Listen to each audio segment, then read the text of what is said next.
Today, a few new answers, but even more questions surrounding a mystery that journalists covering Robert Mueller have been trying to crack for months. To quickly catch you up, since September, a secret witness has been fighting over a sealed grand jury subpoena with an unknown prosecutor in court.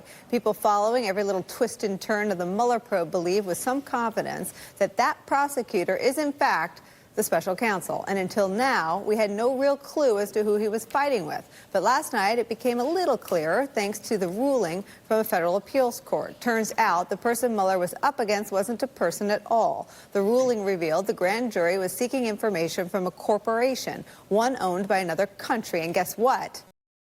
Mueller won. The three-judge panel ruled the feds do have the authority to get the information they want, whatever that information turns out to be. Jason, Chuck, Michelle, Nick, and Ron are all still here. Explain. Gladly. What you're seeing here is the fact that sophisticated professional investigations go far and wide for information. They have a bunch of ways to do that. One is asking the grand jury to issue subpoenas, which is what happened here. Another is collecting information from overseas, which appears to be what happened here. Not the first time. Not the first time, not the last time. In fact, if you look at some of the indictments that the Mueller team has returned, Manafort, Russian intelligence, you see the hunter-gatherer mode of these investigations. What happened here is that the Court of Appeals in the District of Columbia upheld the subpoena. They said it's valid and that this foreign corporation, part of a foreign country, has to comply with it.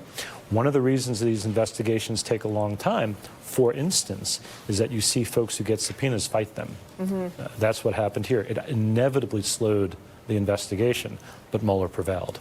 Ron Klain, I hear Chuck Rosenberg say hunter-gatherer as it pertains to special counsel, and I have this image of Donald Trump running, screaming naked through the halls of the East Wing. But put that aside for a minute. This hunter-gatherer, but this notion of Robert Mueller hunting and gathering facts, and that there is nothing he will not pursue in his pursuit of the facts and the fact of the 2016 election, that it has ensnared not just a corporation, but a corporation owned by a foreign government. I'm guessing it doesn't surprise you, but what does it tell us about where this investigation is heading? Well, I think it tells us two very important things. I mean, the first is, to build on something Chuck said, it tells us this investigation isn't over or nearly over. I think there's been a lot of buzz in the press that maybe, Mueller's going to wrap this up in the first few weeks of 2019 or whatnot. I think that's not true. I think there's still a lot of investigating to be done. Operating witnesses, and from things like this, unreturned, unresponded to subpoenas. So I think we're in for more Mueller. And secondly, it also tells us that everything we may know, as large as it seems, may still just be the tip of some icebergs, and there may be a lot still under the surface. We don't know if Company A is owned by Russia or some other country, but if Company A is owned by Russia, it may just be another data point of how Russian money flowed into our politics in 2016. And so I think there's a lot of information still yet to come and a lot of investigating still to be done.